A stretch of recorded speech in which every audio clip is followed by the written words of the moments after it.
Ladies and gentlemen, thank you for joining us for another installment of BCG's View from the Vices. On the first one, we covered innovation and readiness. And on this one, we're going to talk about risk, that lovely four-letter word that causes angst and stomach boil and a bunch of other things that we're going to dive more deeply into. My name is Elton Parker. I'm a partner and director here in our Washington, D.C. office in our strategy and finance section. I lead a topic called Uncertainty Advantage, which houses our scenario planning, risk management, foresight, wargaming, contingency planning, those tools as part of delivering for private and public sector organizations.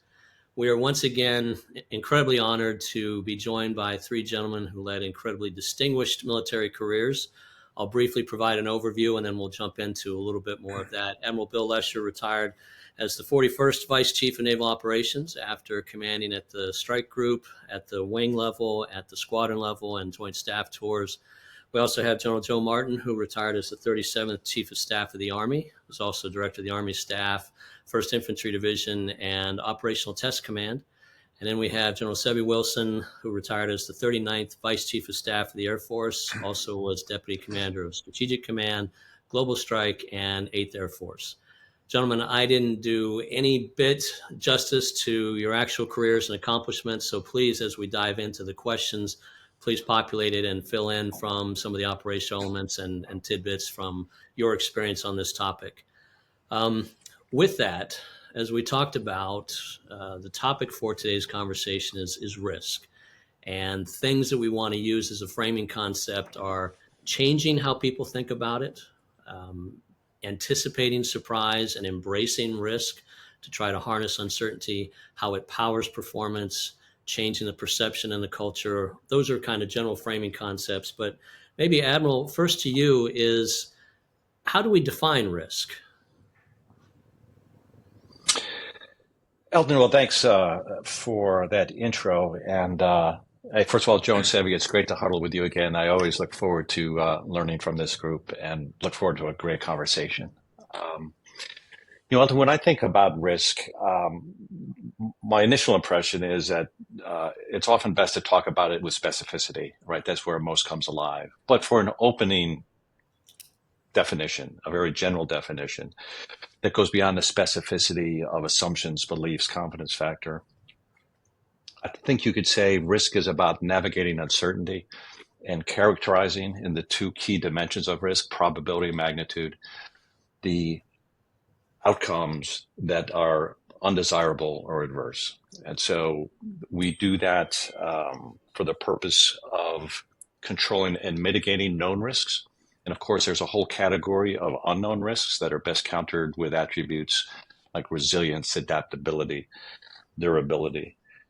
But where we're able to think through and work as a group to characterize risk, to understand risk, then there's value in doing that, both to mitigate it and then to compare it to the upside of navigating uncertainty, the opportunities for improved outcomes or failing improved outcomes for really fruitful learning. Fundamental principle, we accept risk when obviously those opportunities are greater than the loss, when the loss is recoverable, and or when we can achieve either impressive outcomes or, again, learning when, really fruitful learning, which is part of what you opened with, is why we need to broadly embrace risk to change status quo performance. That's the concept. That's how I would generally think through the idea of risk. Perfect. Thanks, Admiral. General Martin, anything that you wanted to add on that, seeing it from operational or other perspectives? I just, it was interesting in preparing to have this discussion. I went into several different resources, business resources, military doctrinal resources, and it's interesting. Most of them categorize risk as the ability to navigate your way through hazards that exist that may impede your plan. But I think what Bill said is very important. It's not just about the challenges you may face. It's the opportunities that are out there that you may be able to seize, and then balancing the risk that may result from that. Decision makers have to accept risk on their own terms to create opportunities, but they've got to apply judgment and manage the hazards that they can't control. And Risk is measured in probability of occurrence and the impact on the activity that you're trying to accomplish. But that's all I'd add to what Bill said. Yeah, I can already start to see a theme resonating here of, challenge and opportunity. The ISO defines it as the effect of uncertainty on objectives. It doesn't state a negative connotation. So that's something that we are already seeing applied. General Wilson, maybe either something to add on that definition or help us see the way the role of the vice chief approaches risk for the service and within that building. Yeah, I don't know if I can add on to anything that Bill and Joe just said, but what I'd say, and they'll probably laugh when I tell them this, but I kind of saw the vice's job as kind of the safety catch for risk, because it kind of all kind of bubbles up, and a lot of times the service chiefs are focused up and out of things, and the service vices are focused kind of down and in the running of the services, and so they in essence become the safety catch for risk. We would often talk about what's the risk to mission, what's the risk to force, what's the risk to reputation, what's the risk to strategy. There's accumulated risk, deferred risk, and so they're kind of the catch-all that has to look at it from multiple sides and then provide either guidance or help to the chief in making decisions or the service making decisions. But I looked at it as often, again, it aggregates up and bubbles up, and kind of the final either sayer of risk became the service vices. And we'd sit in lots of risk discussions between us, the three of us. And I'm guessing most people, General, to follow up on that, they'll, as you all three have articulated, there's risk to the strategy, but there's also risk from the strategy, meaning the intended and the unintended consequences, both value creation and value protection. Anything that you wanted to touch on there on risks from the strategy of, hey, we successfully executed, and these are some things that when you mention things like reputation, things that are seen as residual, anything that jumps real out, General Wilson, on that role as the vice chief, thinking about that? Well, I'll give you a really easy one. So we'd often sit in the tank. And when we sat in the tank, I used to there was a picture of Abraham Lincoln and the Peacemakers. And the Peacemakers, what it's called, and it was with his generals getting military advice on the end of the Civil War. And I look at, our job was to be able to communicate that in a clear, transparent, and consistent way, an understandable way. And then I look back at a situation that happened in the 1960s when a bunch of senior service chiefs advised a then new President Kennedy about the Bay of Pigs fiasco. And how they assessed risk is they said, there is a fair chance of success.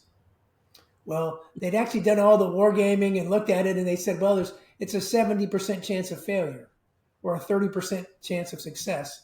But they didn't say that clearly to the president. They just said, Mr. President, there's a fair chance of success. And so the president went, well, then we know what happened, right? So again, part of our job was to be able to then clearly articulate that and then clearly articulate the risk to the strategy so that the senior decision makers can make the appropriate decision. And then to your point, and then we also have to always assess, how did we do? Did we achieve the outcome we intended? And if not, why not? And were our assumptions wrong? Was our data wrong? Did we have biases in our decisions? There's all of these come into play, but that's part of what kind of happened every day, I think, between all of us and our jobs. Absolutely. Hey, piling on to what Sebi said, I think that vices have to help their superiors, the secretaries and the chiefs, adequately describe what their vision is of the journey that's ahead and whatever activity they're talking about. And then they've got to be able to articulate that to other people so that it's ubiquitously understandable. And so that's the up portion. And then I also think vices, they're there as a safety net without a doubt. But when there's time available, they've got to encourage or demand rigorous planning. I think that that's one mistake that organizations make is they don't sufficiently plan. They don't take the time to identify challenges and opportunities. They don't take the time to develop a surveillance plan to place the indicators out there or understand what the indicators are that there is a potential threat to or a hazard that they've got to navigate through or an opportunity that exists out there. And then if they do both of those well, they've got to ensure that their staff and their subordinate organizations, whatever they are ready to react to that change in the environment when they make a decision to change course or apply additional resources. Seen organizations all the time that they understood that there was a change. They knew they had to change, but they couldn't change quickly enough because their subordinate staffs or organizations weren't ready to do that. I love that, General. Admiral? Yeah, it's a great question and a thread, and it illuminates the richness of the vice chief job, both on the way we talk with precision, the way we talk both with precision of planning, as Joe talked about, and about confidence factor, which is too often absent in conversations, which really illuminates what are your underlying assumptions, beliefs. You go to your boss and she says, what's your confidence factor? If the answer is, hey, 90%, then go do COA A, go do that. If the answer is 60%, you may still go do that, but you would do it differently. You would incrementally retire the risk. So that type of precision of conversation is one thing the vice chief can certainly reward and enforce. On the down and in as well, I thought there was tremendous opportunity and need for the vice chiefs to lead and role model how to navigate uncertainty with our leadership culture, how we work together, how we execute in terms of our mindset, our behaviors, our problem-solving rigor, how we collaborate with accountability. These are all lessons really that Navy, I would say, over 5 years has really leaned into hard to understand the execution piece. And then, as my teammates here well know, a big part of the vice chief job is beyond execution, is about how do we allocate resources and effort? Mm-hmm. And how do we understand how to do that in a strategic way, which is essentially the same thing as how do we choose to allocate risk? What is going to be most consequential and most focused in terms of our resources and effort, and where will we accept risk? And so this, again, Joe highlighted the importance of planning and precision and understanding. And he, I know, agrees broadly with our lessons about, at the same time, have a tremendous sense of humility about our ability to predict the future, to understand the future. And so this is where we often talk about positioning for a range of futures. We talk about a portfolio approach, and we're not focused on optimization in a narrow way, or particularly not optimizing in a short-term focus, but putting together a resilient, robust, agile force that can deal with the context we see, both technologically and strategically, of recurring surprise. And Bill, just to pile on that, I think all the devices here were really working hard on this innovation and creativity amongst the force and trying to unlock that potential, because we all saw it. We had such amazing soldiers and sailors and airmen and guardians doing things out in the force, but unlocking that creativity in a measured, thoughtful way. Not you can't just go crazy, but being able to show here's what you can do, and being able to see the small wins, it can then build up the momentum and get people excited about what they're doing, and then changing the landscape of their mission in the force. And again, we all saw it across our forces and the changes that were happening during our time. I think building on a thread here that we've seen for an appetite, taking, calculating, communicating. Admiral, I'm going to go back to you on this, because I know a number of years ago you wrote in Armed Forces Journal about taking risk.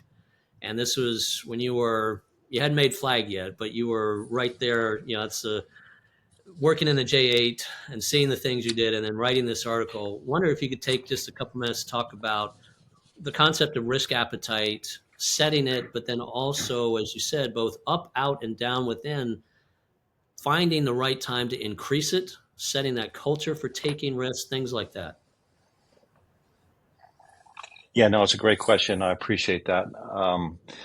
Anybody who stumbles upon that article, it is way too long, but it was essentially That's great. essentially done for me, in my understanding, as we wrestle through this, really, as a wing commodore, as a test pilot as well. So to answer your questions, my insight was, and I still believe absolutely, that there's often confusion in the force about, oh, we're zero defect, and our leadership is asking us to be risk seeking, and yet they don't reward and often penalize it. And I saw then, and I clearly see, particularly as the role we have now, the approach there is to make very clear the standards and the standards for what proper risk taking looks like, and to also mention that we will relentlessly reward it when it's properly taken. As an 05 commanding officer, I had helicopter detachments deployed globally, so a very decentralized approach. And I told all of my leaders of those detachments, I will always support you when you deviate from my standard operating procedure, as long as two conditions are met. One, that you do that deviation to standard. So it's critical risk taking based on the way we do risk decisions. And number two, that I hear from you first, from anybody else, that you deviated from SOP. But with that, I will always support you in your decisions, no matter how it turned out. And so it's about clarity of what we expect, and it's about standards for how we act, I think is core to that element. I don't know, is that helpful, Elton, or is there anything else you'd like to dive deeper No, on absolutely. Can I pile on that one? Because that's a great example. I mean, perfect. Here's what happens when it goes wrong. And so as I took command of Air Force Global Strike Command, we had an incident that happened where some young officers got caught with some drugs and cheating on a test. And when we did the deep dive into what was going on, we found that there was a culture of fear and micromanagement that had existed for decades in the nuclear enterprise. And you can clearly see why when you say nuclear weapons, you accept it's zero defect. Yet we know that that's not reality. But the mindset was that, candidly, if you missed a question on a test, we would then move you off. You weren't good enough. And so we had fabulous officers that got moved off track because as a lieutenant, they missed one test question and the passing grade was 80, but you missed one off the reservation. So it was just a crazy atmosphere that went on with this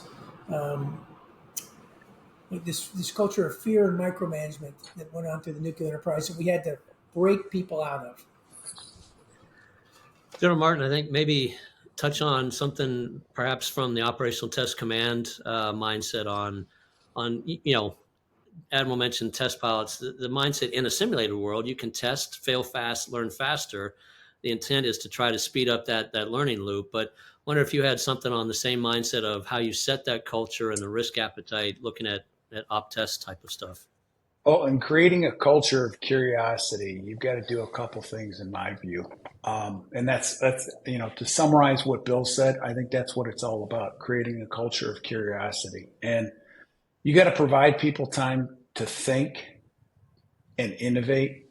I can't tell you how many organizations I've led, participated in, worked for, where it was meeting after meeting after meeting after meeting. And all you were doing was going to meetings. There was no time to process what the heck happened in a meeting. There was no time to think about what you were going to talk about in a meeting. And so when I was in a position of influence leading organizations, I changed that and created white space for everybody in the schedule. And one of the byproducts that I didn't anticipate was innovation skyrocketed. When I was the Joint Forces Land Component Commander in Iraq, we did just that. And we solved some wicked problems in helping the Iraqis liberate Mosul from ISIS. But I think it's important. You've got to encourage alternative opinions. This isn't something that you just say, okay, we're gonna be better at risk taking. We're going to innovate. You've got to, through behaviors, show people that you're willing to listen to alternative opinions. And the next thing you know, none of them are adopted, but people see that what they offer to a conversation matters. And then the last point I bring up is creating integrating functions. That's what we called them in the Army, call them meetings anywhere else. But where people come together and as part of executing a business plan or an operational plan, you ask yourself, where are we along the lines of the plan as we saw it happening? What's changed in the environment? What resources can we apply to seize an opportunity? Or how can we navigate our way through a challenge that we did not anticipate? But these are all things that you do organizationally that encourage, in my view, the appetite for risk taking. Yeah, I'd like to pile on that, Joe, but I want to actually give Seve, unless do you have a comment for Seve? Just going to say, Joe's point of encouraging feedback is really important because we've all seen it where organizations aren't good at both giving and receiving feedback, and having a senior leader that is literally open. I want your ideas, folks, from everybody at the table. It just makes it so much of a better environment. Joe was spot on there. I think it's such an important point because you see commonly the self-talk in DoD is that what Joe described and our culture gives us an asymmetric advantage over our pacing threat, right? Mission command, the idea, hey, it's our culture to have initiative. It's our culture to be innovative. And we can be the more opportunistic force in engaging uncertainty, engaging a conflict or a context of uncertainty. I would highlight when I was CTF 51 in Bahrain, working within CENTCOM, General Mattis was CENTCOM at the time. It was interesting. That was the whole theory that he brought to that context, that fight. We were going to inject pace, simultaneity, tempo. We were going to be the force advantaged by the fog and the friction because we're the most opportunistic force. And I think it's really important that we test our self-talk there because, well, that's, hey, we are culturally advantaged by that. We, again, are a culture of mission command, et cetera. But oftentimes our behavior is fear of transparency within the chain of command, or we embrace the green when we talk up echelon instead of embracing the red, or we view collaboration of cross-echelon collaboration success as not receiving any taskers, or we believe in the Navy, we turn to term, hey, let's fix within the lifelines as opposed to going out when we can't totally solve it. Those things are actually our adversary's behavior. And so, again, this is where I believe the Navy Get Better journey about a leadership standard is looking to bring consistency to the type of behavior that Joe and Seve talked about. Because right now it's too variable in our force, but to bring consistency to these behaviors of I'm going to act transparently, I'm going to embrace the red so that we can improve, I'm going to use proven problem-solving practices and proven problem-solving rigor. I'm going to collaborate with accountability in a supporting construct, even though, quote unquote, nobody owns it all. I still have a supported leader who's accountable and responsible for complex cross-functional outcomes. I think that's the richness that all of the services are striving to really bring advantage, accelerating warfighting advantage in the context of uncertainty. Hey, can I pile on that? Because what was, I think, what's so powerful about when it's done right, and I'll use, this group here, right? All of us have a different background and experiences and education as we went up to the services. And when we got together and were able to bring our different diverse ideas to the table, we could see we could make, Joe's good idea even better by what something Bill added to it. And so but you have to actually look for this diversity of thought and opinion and experiences. Otherwise, you'll tend to surround yourself with people that you look like or trained like or educated or experienced with because it's natural. You trust them because you know what they've gone through. But you really have to break that and say, I need to have a collective of folks who have a different experience and different background that can help me make even a better, more richer, informed decision. General, I think to build on that and then open this up again for one more question. A couple bosses that you're familiar with have said, when we gather, it'll be, what do I know? What do I need to know? When do I need to know it? Those are easy. But the fourth question of, are the right people in the room? Somebody has that piece of the puzzle, or I need somebody to challenge the assumptions on this. I want that doubting Thomas or the person that says, what if or why not? General Martin, maybe something on, we talked about challenging assumptions, we didn't mention the term, but it was what you're talking about with kind of that the commander's critical information requirement, that piece of information, the tripwire, the threshold, and then fruitful learning. If you could kind of give us some thoughts on how do we kind of challenge the existing dogma, instruction, culture, mindset, and then push for establishing the right triggers and the fruitful learning. Who did you ask, Elton? That was you, General Martin. Sorry. Oh, okay. Well, I had a little pause. So I've said it a couple of times, but I can't emphasize the importance of this. Many organizations that I was involved with, they failed to plan properly. And what I used to coach people to do is to plan the plan. How are you going to plan? How much time are you going to take to plan so that you arrive at the time to plan with a plan to execute it, and you actually plan properly. Here's another approach. Some organizations never use this, but red teaming, bringing someone out from the outside in who is not part of the planning process, but has potentially an alternative opinion or a perspective that you didn't consider as part of your planning process, and they have no bias because they didn't participate in the planning process, can be helpful.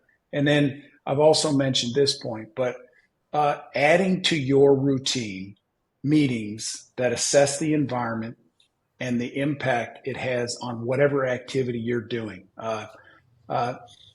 Some folks call those, Monday morning stand-ups, whatever you want to call it, but it needs to have structure, it needs to have rigor, and you can actually have your organization improve upon its ability to foresee the future and be in a right position to take advantage of an opportunity or to avoid a challenge. General Wilson?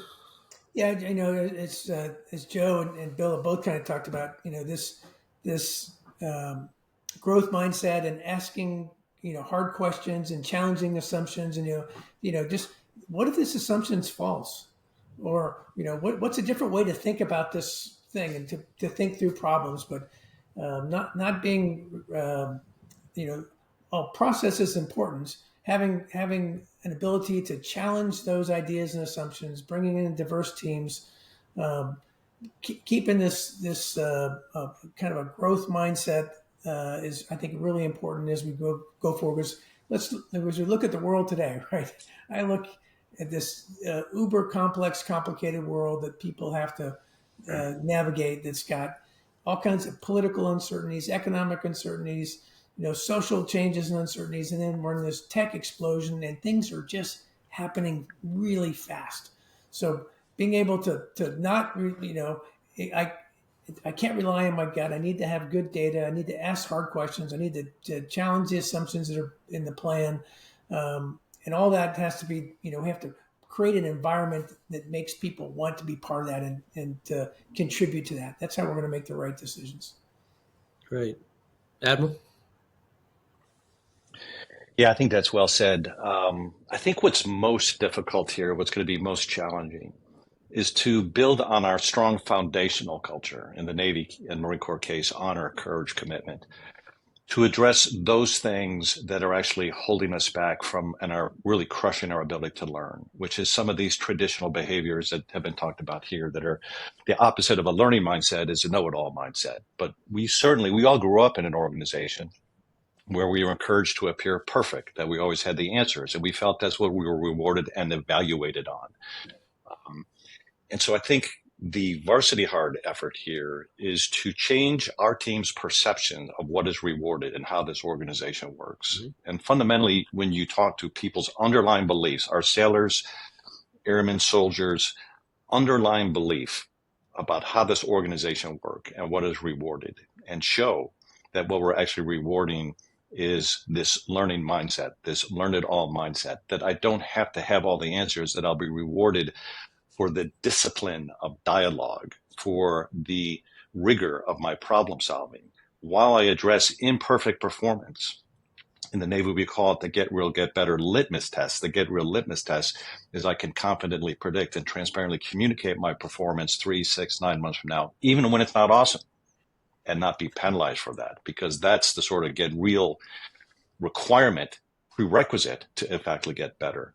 So very complementary to what Joe said in terms of planning, but the ideas of mindset, new behaviors where you increase status in our forces by showing the learning mindset, by showing the vulnerability of not appearing perfect, I think is key. Part of this as well, I would highlight to finish my comments here, is about the emotion of being in that mindset and the emotion of being in a mission-focused organization. Because when done well, these type of conversations where we hold each other accountable in stride are purposeful, respectful, psychologically safe, and often uncomfortable.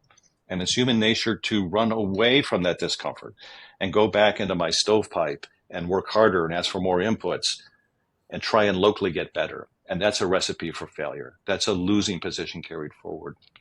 What we learned is to run toward that emotion, run toward that uncomfortable conversation where we challenge our self-talk. We ask the 5 key questions. Where did we expect to be? Where are we? What did we learn? What's the biggest barrier? How do we know? And then who owns those decision rights? That is the journey that I think is varsity hard, that we're all looking to, again, build on our strong current performance. Great point, Admiral. I think maybe last question before we'll get to closing thoughts. Building on that, and something that each of you have mentioned in different ways, the aspect of humility. So admitting that we might be wrong, our predictions might not be valid, we got to have a backup plan. But something you mentioned previously, General Martin, was this concept of a tactical pause. And if we are honest in our assessment of this, how that becomes such a critical moment. I wonder if you could spend just a couple minutes on that concept. Yeah, it's a really important thing to consider as a tool that you can use if you need to regroup based on all the change and uncertainty in the environment. And the example I used when we previously spoke about this is a guy named Fred Franks, who commanded a corps in Desert Storm, and General Schwarzkopf, who was the Joint Force commander, wanted to go because we were so successful within the first 12 hours of the ground war. And Franks told Schwarzkopf he's going to do a tactical pause to reorient his forces so that he can mitigate risk and set conditions to seize upon opportunities by literally changing the nature of the operation from an attack to an exploitation operation. He took a lot of heat over that, but it was the right thing to do. And I happened to be a little tank company commander on the ground, and I sincerely appreciated the opportunity to take the new orders and issue them to my soldiers. And so it had a huge impact on the formation. But again, he took a lot of risk to do it. But that is a tool, one of many that you could use when there's so many changes in the environment. Just stop everybody and say, all right, let's what has happened so far? Why has it happened? What do we need to change? Send out the appropriate instructions, apply the appropriate resources, and the next thing you know, you're moving in the right direction in a much better position. Hey, can I pile on Joe's comment, because it's I think it's really good. I had a similar situation. Again, I go back to that experience with it was going to make national news with missileers and a problem. And people wanted me to act out. What are you going to do? What And I was like, "Whoa! First thing I'm do, I need to buy time, right?" So I actually went on camera and said, "We're going to institute both an internal and an external review. I'm going to bring in some people outside to give a review, not knowing the system, and to have them report back to me, and we'll do an internal review of the same thing, and so I can come back to you with what Joe started with a really good, thoughtful plan that we then can execute." But I wanted to do it to truly buy time in the middle of a crisis, to be able to make sure we weren't going to go off half-cocked and do something that wasn't going to make sense in the long run. So, as Joe brought it out, I think it's a really good part, both on the planning part and on the be able to take a pause before you move forward. Admiral, anything you want to add on that one? I won't add. I'm completely aligned on a thoughtful pacing of when to take action and when to really drive well-informed decisions has been key to many of the decisions I've seen. I think last question, and it can be a pile on and augment as we want to. The concept of how you all started off, and after each of the incredible careers you've been on and multiple command layers and levels and leaders you've worked for, both, things to take away and put in the quiver, things to, when I'm in that position, maybe not.